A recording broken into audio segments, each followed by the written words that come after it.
You're live. There you go. Okay. Good evening. I'm Caitlin, And I'm Sab. and today we are going to be talking about Instagram and how it's really changed the way that we live, especially for our generation, and about the rise of influencers and how Instagram fame can give you a lot of leverage and be very lucrative financially. And so, yeah, basically, we're just going to talk about how social media as a whole has completely changed everything and is one of the main ways that people make money. Interact with one another. So Instagram started, I guess what we were like maybe freshmen in high school was when it kind of started to gain popularity, or sophomores. I would say it started off, but it really didn't kick off till at least like junior, senior year. Junior. Yeah, that's when like everyone started to have one. And then back in the day, it was very messy. Now the whole app, since it's been bought by Facebook, is all monochrome and sleek. And when it first started, people took really weird or low quality pictures. Goofy pictures. Yeah, phone quality wasn't as good. And it's crazy to think because that really wasn't that long ago in the grand scheme of things. But it's interesting to think about how much has changed in a few short years and how much the company has grown and how much the platform has grown. So it started from just people taking and sharing pictures, and then videos was introduced, and that was a huge thing because at the time Vine was pretty much the only thing you could take videos on. Snapchat wasn't huge yet. And then Instagram stories became a thing. Then Instagram stories about a year ago was a huge thing because people became more aware of the content they were putting out, and instead of constantly posting pictures on their actual Instagram feed, they could still post what they were doing without posting a picture a day or 4 or 5 pictures a week, which some people still do, but most like to keep it to a minimum. But people will still post on their Instagram stories every day in addition to their Snapchat. So it's just another way to utilize media. In contrast to Snapchat, Instagram is much more lucrative for influencers because usually people have a much higher following on their Instagram and they could post much like higher quality pictures that won't just go away after 24 hours. So some of the influencers that we picked to talk about are Tami Hembrow, who is pretty well known. Do you want to speak a little bit about her? So Tami Hembrow is an Australian native. She has 2 kids, Saskia and Wolf. She's early 20s. I think she's only 24. Yeah, I think so too. Yeah, she's pretty young. She's very young, and she had kids very young. But she basically became well known on Instagram and every other social media outlet just by being, I guess, a fitness freak. Yeah. She would just work out all the time, and then companies would see all the progress that she made, and people reach out to her for sponsorships and like with fitness detox teas, gym clothing, and now she has her own clothing line of gym clothes. I think she's actually doing like normal everyday wear now. Yeah.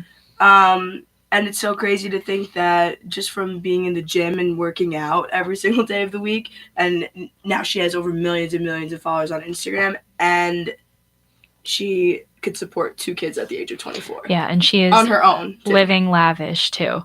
Yes. And it's crazy that just from an app, basically, she's created an entire life and network for herself, and she's been able to start her own business and be self-sufficient and still be a mom because at the end of the day, she's just working and she's getting paid hundreds of thousands of dollars to post and to promote brands on Instagram.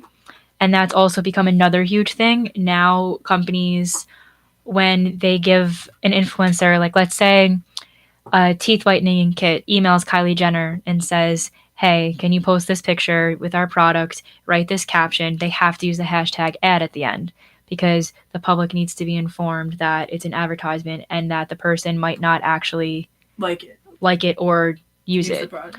And as you go further and further up the line of how influential an influencer is, like Kylie Jenner or Kendall Jenner, any of the Kardashians are obviously at the peak of that because they have some of the highest followings on social media, period. So Kylie Jenner could ask for around 100,000 to 300,000, depending on the company that asks her to sponsor.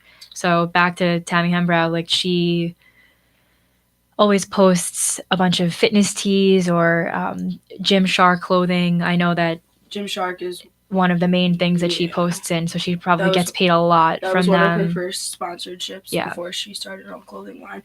Also, companies, makeup companies like Tarte, Urban Decay, Too Faced, they pay influencers to go on these lavish vacations. Yeah, these huge PR to Bora vacations. Bora, to I don't know where else, Fiji, and not even just Tammy, but all YouTubers, a lot of YouTubers, yeah, a lot of young just influencers. They get flown out to these vacations and they get spoiled with all these new products and test everything out, and they're on vacation. Yeah, which I think is a really good life to live. I'm jealous of that. I know. And then they all will do reviews on the products and obviously favorable reviews because they're basically being bribed to do so. If someone flew me out to Italy and said, here's some makeup, try it, and post a YouTube video to your 4 million followers, I would definitely not complain. So again, people are living these amazing lives just because based off their personality. And, you know, some of them went to school, some of them didn't, but the point is that people are creating these amazing lifestyles and brands for themselves, all based on them and not another company or anything else. They're doing it on their own for themselves just from social media. And, you know, 10 years ago, 15 years ago, that didn't even exist. No, none of this existed. Yeah. So another influencer, they're both very similar, but Alexis Ren and Sarah Sky. If you go through their Instagram, you're like, what does this girl do besides post pictures in bikini and go on vacation? But because of that, they have gained massive followings and now, just like Tami Hembrow, make money off advertising and sponsorships because they're constantly promoting products. Didn't Alexis Ren start off as a model? Yeah, she was a model. But then once she started to grow a fan base and people started to really like her content, she eventually came out on YouTube saying how she had an eating disorder for almost her entire life. Or not her entire life, yeah, she but had for anorexia. A few years. Yep. And you can just look at a picture online and, you know, read someone's caption about how their day is going, but you don't really know what could affect them. And it's one thing if someone is more comfortable to speak up about their opinions on social media and not, you know, not everyone's going to share their story, not make everything public, but it's a nice way to express, I guess, how you feel, and people can relate. It's not, you know what I mean? It's not like one person is going to suffer through something. Everyone goes through something, and it's good to talk about it and hear how people can act. People like them, they're so famous, but they are normal people at the end of the day. Exactly. And speaking of normal people, Kylie Jenner's best friend, Jordan Woods, has become insanely wealthy and pretty well known just because she's been best friends with Kylie Jenner. And Kylie has been famous because of, you know, the reality show since she was 8 or 9. So she's basically lived her entire life in the public eye. And that's why she's gained so much success, because she's been raised this way and has never had to really change her lifestyle for the amount of fame that she has. And that's why, you know, she's pretty close to being a billionaire, and she's my age. Like, it's insane to think that someone my age is living this life, but there's a price you pay. You know, she's uber famous and will never not be famous, and your life is not your own, and you're constantly being ridiculed and everything that goes with that. But, you know, she created a business. Second she walks outside her own house, not even her parents' house, her own house. I'm sure there's people standing there every single day. Yep. Just wanting to know what she's up to. Yeah, and then with the baby and the whole 9 yards, it's a lot to handle. She doesn't go to college. Doesn't have to go to college. No. She finished high school, but she was homeschooled. Yeah. And Yeah, and even if we were, or if she was 20 years older, she would never be this famous if it wasn't for social media. You would never be this famous off of just a reality show. I mean, not for nothing, about, 5-10 years ago, yeah, of course the Kardashians were known, but not to where they are today. Now. No way. And then if it wasn't for social media becoming where it is today, they would probably still be not normal, but not the talk of the town all the time. I feel like everyone always has their eyes on them. So yeah, let's see what other influencers we could discuss. Oh, I have a special one to talk about. Yes, a very special feature. Diane Morrissey. Oh, shout out to Pat Morrissey. Shout out Pat Morrissey, 52 Coligny.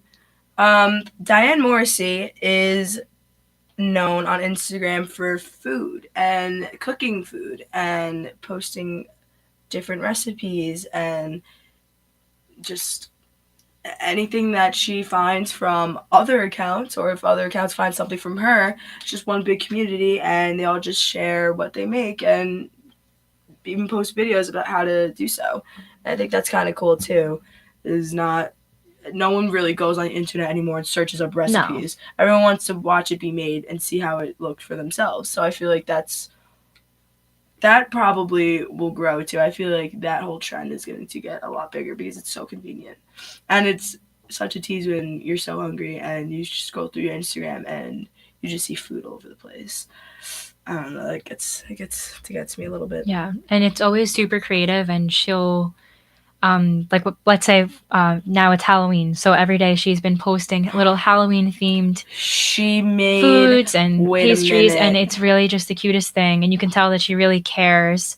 And she is just a regular lady, and she has 20,000 followers, which is really impressive. She had her original account, but then got hacked and then made a new one, and her following, I mean, it's not where it used to be, but it's up. She has over 21,000 followers.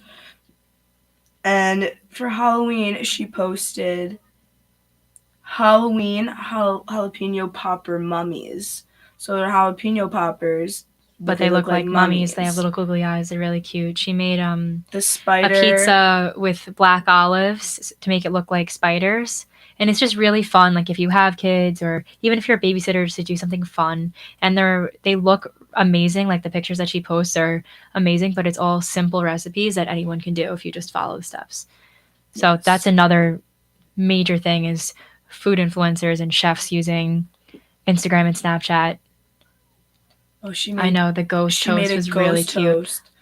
That's very creative. Yeah. So definitely a fan favorite. Yes. Definitely. So in conclusion, Instagram has completely changed everything and will continue to only go up from here. And I don't really see anyone living without it that has made the amount of money that they have off of it. Oh, not anytime soon. That is for sure. It's only going to advance from here. Yeah. All right. Well, thank you for tuning in. I'm Caitlin. And I'm Sab. See you next time. Oh, Christ.